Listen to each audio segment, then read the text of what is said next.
The night started with a single sentence I wasn't meant to catch. I was standing by the dessert table, trying to look like I belonged there, and not like the awkward husband who didn't know anyone. That's when I heard a low chuckle from the balcony just outside. I wasn't even trying to eavesdrop, I swear, but the words sliced through the hum of conversation like a knife. Why is she still with him? The voice was deep, dripping with arrogance. I froze, holding a plate of cheesecake I suddenly didn't want. I peeked through the glass door. My wife, Callie, stood there with a tall guy in a perfectly tailored suit, his hand resting way too casually on the railing next to hers. She laughed. God, that laugh. The one I used to think was only for me. But this time, it sounded different, like a secret shared. And here's the thing. I'm not the type to confront people. I'm the guy who keeps quiet, who avoids drama, who tries to tell himself it's nothing, even when his stomach is twisting into knots.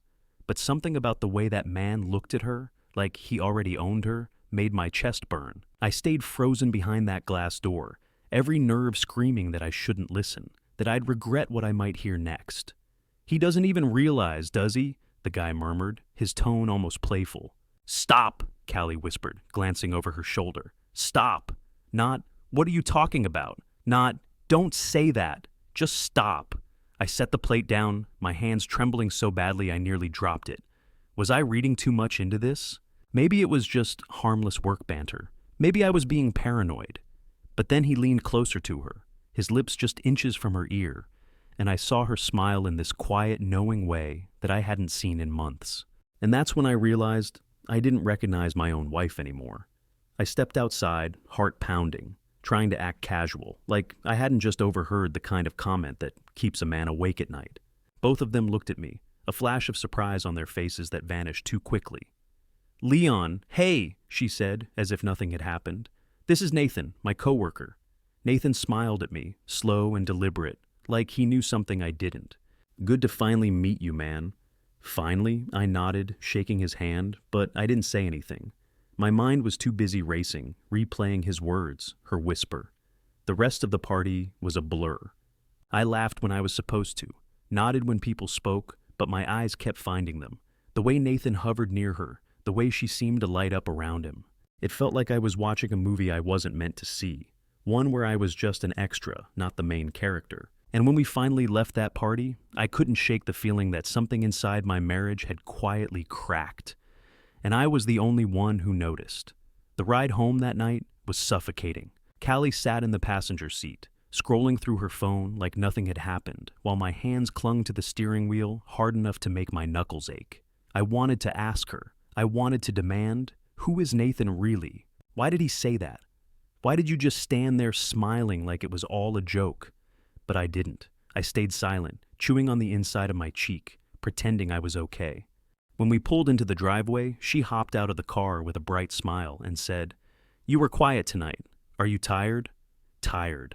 That word nearly made me laugh. My chest felt like it was on fire, but I just nodded and mumbled something about being exhausted. As she disappeared inside, I sat in the car for a long time, staring at the front door, my mind replaying that single sentence I'd overheard. Why is she still with him? Later that night, while she was in the shower, I picked up her phone. I'm not proud of it. I've never been the kind of guy who snoops, but something in me snapped. I wasn't looking for trouble. I was looking for reassurance, for proof that I was wrong.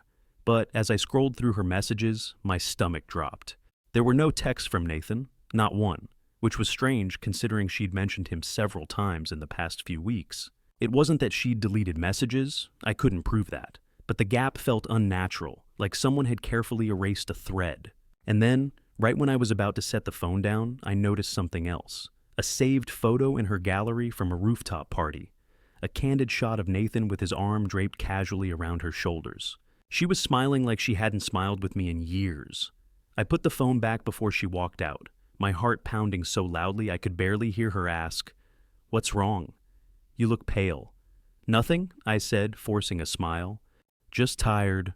That night I couldn't sleep. I stared at the ceiling while Callie breathed evenly beside me, and the thought kept circling my mind like a vulture. What if I've been blind this whole time? The next morning, I decided I needed answers. I told myself I was overthinking it, that I'd ask her casually about Nathan and laugh it off. But when I brought him up over breakfast, her reaction made me freeze. She stiffened, just slightly. "Oh, Nathan? He's just a colleague. He jokes around a lot. Don't take anything he says seriously." But I couldn't let it go. Something about the way she avoided my eyes told me there was more to the story. And so I made a choice I'd never thought I'd make. I was going to find out exactly who Nathan was and what he meant to my wife, even if I didn't like what I found. I spent the next 2 days pretending everything was normal. I smiled when Callie smiled. I asked her about work. I even watched our usual TV shows on the couch, as if I wasn't quietly drowning inside. But behind that calm mask, I was consumed with one thought. What if I'm right? What if Nathan isn't just some colleague who jokes too much? I hated the idea of snooping. I told myself I wasn't that kind of man. Yet, every time I remembered the way she looked at him on that balcony, something sharp and ugly clawed at my chest. On the third day, I caved. When Callie left for work, I grabbed my jacket and decided to take a walk, but halfway down the street, I turned around and went back inside. I wasn't going to just sit there while my gut screamed that something was wrong. I opened her laptop. I knew her password. It wasn't like I was hacking into some secret world, but I still felt like I was crossing a line I could never uncross. At first, there was nothing suspicious. Work emails, spreadsheets, the usual. Then I found a folder buried deep in her files named Events. Inside, there were dozens of photos from company parties, happy hours, and weekend retreats I hadn't even known about. My stomach tightened as I clicked through them. And there he was, Nathan. In nearly every photo where Callie appeared, Nathan was nearby. Always smiling, always leaning a little too close, his hand hovering just above her back like he owned her. But one picture made my blood run cold. It wasn't posed. It wasn't taken in the middle of some group shot. It was just the two of them on a rooftop, her laughing with her head tilted back, his hand brushing her hair out of her face. The way he looked at her, I couldn't even put it into words. It was the kind of look a man gives when he thinks he's already won. I slammed the laptop shut, my heart hammering. For the rest of the day, I couldn't focus on anything. I kept thinking, is this real? Or am I just twisting things in my head because I'm insecure? But deep down, I knew. There was something happening between them. Maybe not physical, at least not yet, but something was there, growing, and I was standing in the dark like a fool while everyone else saw the truth. That evening, I tried to act normal when she came home, but I couldn't stop staring at her. Every time she laughed, I wondered if she'd laughed that same way with him earlier. Every time she looked at her phone, I wondered if it was him she was smiling at. She noticed, of course. "You're acting weird," she said, narrowing her eyes. I wanted to tell her everything. I wanted to ask why she had all those photos, why she never mentioned those rooftop nights, why she smiled like that with him. But I didn't. I chickened out, just like I always do. That night, when she fell asleep, I lay awake staring at the ceiling again.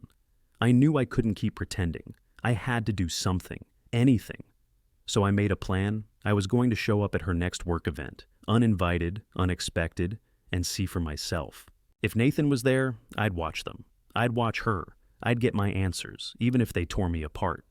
I found out about the next company event by accident. Callie wasn't exactly hiding it. She mentioned a team dinner on Thursday like it was no big deal, but something in her tone felt off, like she was deliberately downplaying it. I asked casually if spouses were invited, and she quickly shook her head, saying, "It's just a small thing with the department. Nothing worth sitting through." Her voice was light, but I could see it in her eyes, the tiniest flicker, like she was guarding a secret. That's when I decided I was going. On Thursday night, I waited until she left the house. She kissed me goodbye, her lipstick soft on my cheek, her perfume lingering in the air, and I felt like I was standing in someone else's life. After she was gone, I grabbed my car keys and followed at a distance, my hands sweaty on the steering wheel.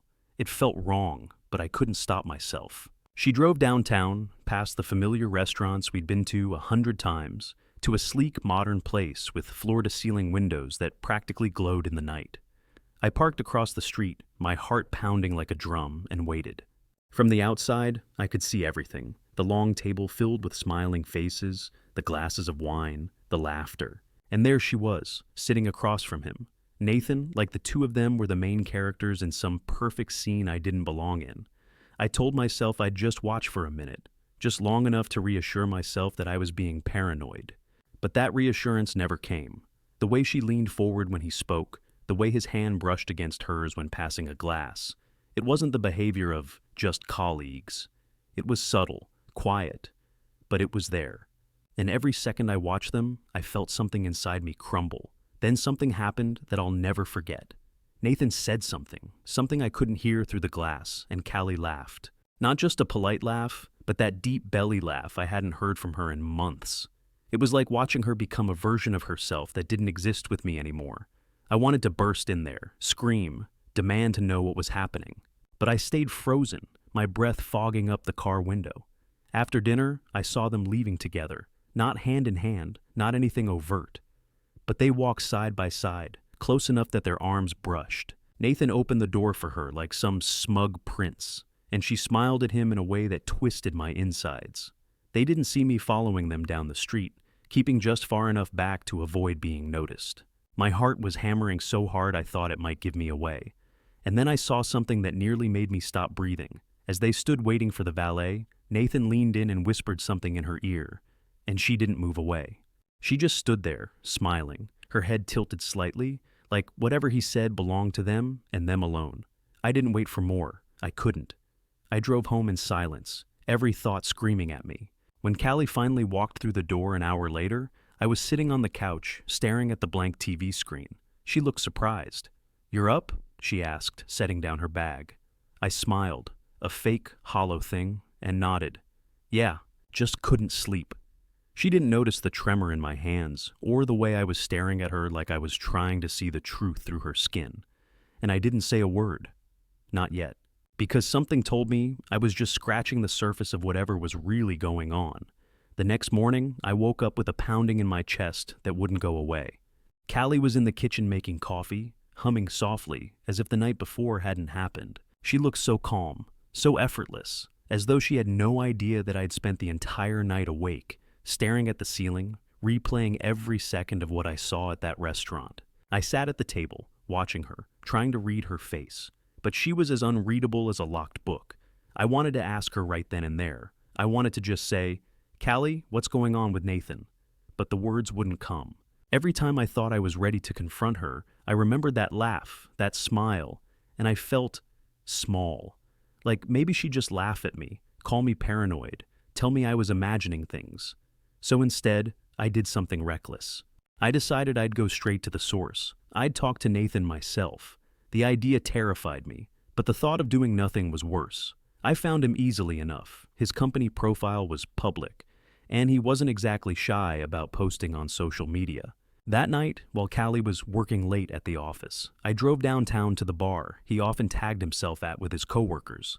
I spotted him instantly. He was sitting at a table with two other guys, wearing that same smug expression, like he was the king of the world. I hesitated, my heart pounding, but I forced myself to walk over.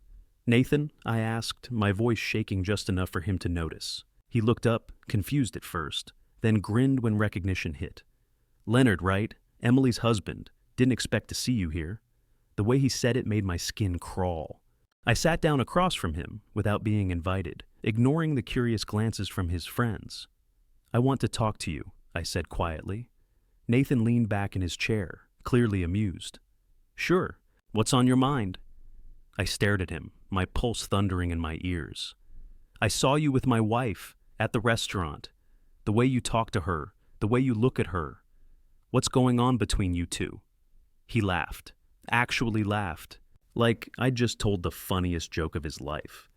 "Man, you really want to go down this road?" he asked, shaking his head. I clenched my fists. "Answer me." He leaned forward, his smile gone now, his eyes sharp. "Look, if you're asking me whether Emily's happy, maybe you should be asking yourself that question. Because from where I'm standing, you look like a guy who's already losing." I felt my throat tighten. "What's that supposed to mean?" He just smirked again and took a sip of his drink. "You can figure it out. Or you can keep pretending everything's fine. Either way, I'm not the problem here."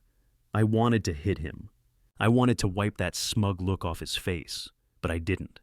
I just stood up, shaking, and walked out of the bar before I did something I'd regret. My hands were trembling so badly I could barely get the keys in the ignition. When I got home, Callie was already there, curled up on the couch watching TV. She smiled when she saw me, like nothing had happened, like she hadn't just been at the center of the conversation that nearly tore me apart.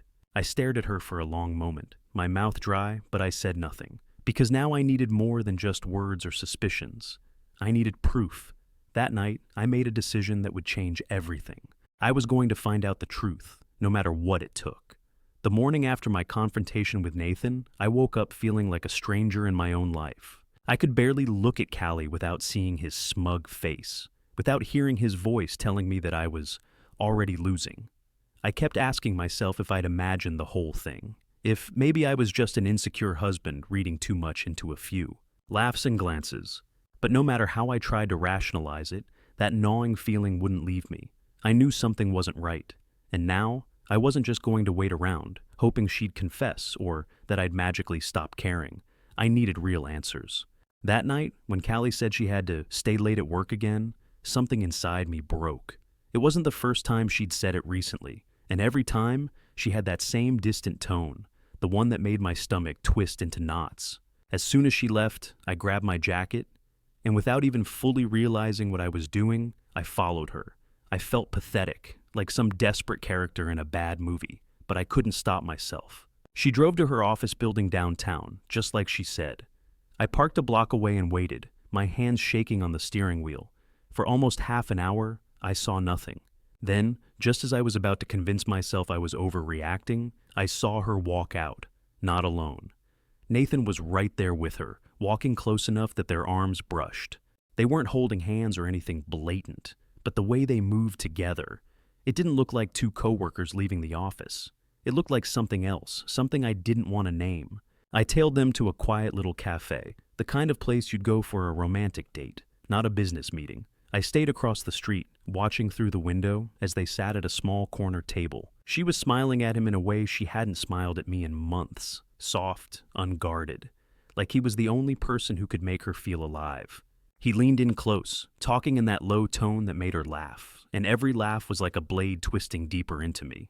I took out my phone and snapped a photo through the car window, my hands trembling so badly the image came out blurry. But it was enough to make my heart break.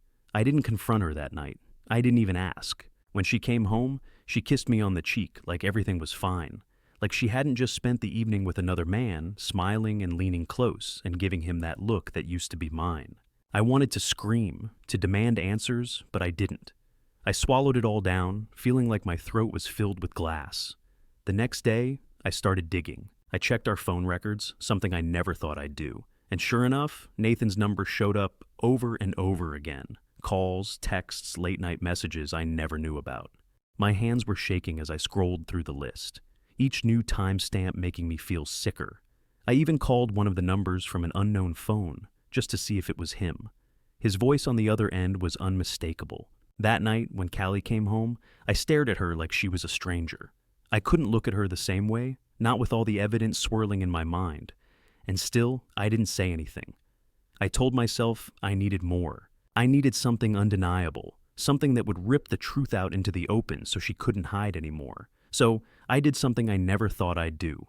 I set a plan in motion, a desperate, humiliating plan that would either save my marriage or destroy me completely. By the time Friday rolled around, I was running on nothing but adrenaline and spite. Every look Callie gave me, every casual, "How was your day?" felt like a performance, like she was reading lines from a script. I had the phone records, the photo from the cafe, and the memory of Nathan's smug laugh burned into my skull. But I needed more. I needed to see it with my own eyes. Maybe part of me wanted to catch her, not just to have proof, but because I needed to hear her say it out loud. Needed her to admit that the woman I loved wasn't really mine anymore. That night, I told her I was going out with a friend from college. It was a lie, of course. In reality, I parked a block away from her office and waited. I sat there in the dark for what felt like hours, my stomach knotted, watching the entrance like a predator waiting for its prey. I almost gave up, thinking maybe I was being insane. Maybe this whole thing was just my paranoia eating me alive. But then I saw them. Callie and Nathan walked out together. It wasn't like they were holding hands or kissing, but there was something about the way she looked at him that made me feel like I'd just been punched in the chest. She looked alive in a way she hadn't looked with me in months, smiling, leaning in close to hear him, laughing softly at something he said. My vision blurred for a moment, and I realized I was gripping the steering wheel so hard my knuckles were white. They got into his car. I followed, trying to stay far enough behind not to be noticed, but close enough that I wouldn't lose them. My heart pounded harder with every turn, every red light. They finally stopped at a boutique hotel, one of those places with glowing warm lights and soft music drifting out of the lobby. I sat there in my car, watching as they walked inside together. I wanted to storm in there, demand to know what the hell was going on, but I couldn't. I felt like my legs wouldn't move. I just sat there, frozen, watching the door close behind them. My breath was shallow, my chest heavy like a boulder was crushing me. Minutes passed, 10, 15. I finally forced myself out of the car. The lobby was quiet, almost too quiet. The receptionist looked up as I walked in, and I tried to act like I had every reason to be there. My voice shook as I asked if a man named Nathan had checked in. The receptionist smiled politely, typing on the computer, then said, "Yes, just a few minutes ago." My world tilted. My stomach dropped. I walked back to my car, barely able to breathe. It wasn't just suspicion anymore. It was real. This was happening. I sat there gripping the steering wheel, torn between going home or waiting. Finally, I decided I couldn't leave. I parked across the street from the hotel and stayed there, watching every shadow that passed through the lobby, every flicker of movement through the windows, my mind filling in all the horrible details of what might be happening upstairs. When Callie finally walked out, more than an hour later, she looked different. Not guilty exactly, but softer, calmer, like someone who'd just stepped out of a warm bath. She didn't see me as she called for a rideshare. I watched her get in the car and leave, my heart thudding in my ears. I didn't follow her. I couldn't. I drove aimlessly for a while before finally going home. When I walked through the door, she was already there, sitting on the couch, scrolling through her phone like nothing had happened. She smiled at me, that same easy smile I'd once fallen in love with, and I almost broke. "Hey," she said, "you're back early. Did you have a good time with your friend?" I nodded, forcing a weak smile. "Yeah, great time." But inside, something dark and cold had settled in. I wasn't sure if I wanted to scream, cry, or just walk away forever. All I knew was that I couldn't keep living like this. I needed answers. And this time, I wasn't going to settle for half-truths or fake smiles. I didn't sleep that night. I lay awake, staring at the ceiling, feeling like I was about to lose everything that ever mattered to me. By morning, I couldn't take it anymore. I needed to know the truth, even if it shattered me. When Callie came into the kitchen, still in her robe, sipping her coffee like nothing had happened, I decided I wasn't going to hide my fear or my hurt any longer. "Callie," I said, my voice trembling, "I need to ask you something, and I want the truth, no matter what it is. Are you seeing Nathan?" She froze, her cup halfway to her lips. Her eyes widened in shock, then softened with something I didn't expect, sadness, but not guilt. She put the cup down, walked over to me, and placed her hands on my shoulders. "Leonard," she said, her voice steady, "is that what you've been thinking this whole time? That I'd cheat on you?" I didn't answer. I couldn't. My throat felt like it was closing up. She sighed and sat down across from me. "Nathan's been helping me with something I didn't want to tell you because I wanted it to be a surprise." "A surprise?" I asked, my voice hoarse. She nodded. "You know how I've been working late? It's not just work. Nathan's sister runs this art studio, and I've been taking classes there after hours. I wanted to do something special for our anniversary, something personal. I was making you a painting, something that was ours. Nathan has been driving me there because it's in a rough part of town, and I didn't want to go alone." I blinked, trying to process her words. "Wait, so all those nights, the hotel?" Her brow furrowed. "Hotel? Leonard, what are you talking about?" I hesitated, then told her everything. How I followed her, how I saw her with Nathan, how I thought she was meeting him at the hotel. Her expression shifted from shock to disbelief, and finally she started to laugh. Not a cruel laugh, but the kind of laugh that comes when tension suddenly snaps. "Oh my God, Leonard. That hotel is where the art studio is located. It's inside the old building next to the hotel lobby. Nathan walked me in because the back entrance is locked at night. That's it." I felt like the floor had fallen out beneath me, but not from pain, from relief. A heavy, suffocating weight I didn't even realize I'd been carrying lifted all at once. "You mean I've been imagining all of this?" I whispered. She reached across the table and took my hand. You've been hurting, Leon, and I didn't even see it. I should have told you everything from the start. I'm sorry, but I love you. You're my husband. Nathan? He's just a coworker. Nothing more, nothing less. No one could ever take your place. For a long moment, I just stared at her, feeling tears sting my eyes. All the fear, the anger, the sleepless nights, it all melted away in that moment. I stood up, walked around the table, and pulled her into my arms. I'm sorry, I murmured. I should have trusted you. I love you so much, and the thought of losing you terrified me. She hugged me back tightly, whispering, You're not losing me. You never will. That evening, she showed me the painting she'd been working on, a breathtaking piece filled with colors that reminded me of our first trip together, our first home, all the little moments that made us us. I stood there staring at it, realizing how close I'd come to letting my fears ruin the best thing I'd ever had. We stayed up late that night, talking like we hadn't in years, laughing, holding each other, rebuilding the trust I'd almost shattered. For the first time in weeks, I felt like I could breathe again. Sometimes the mind creates monsters where none exist, but love, real love, has a way of cutting through the shadows. And that night, I finally remembered why I married her. She was never the enemy, she was my home,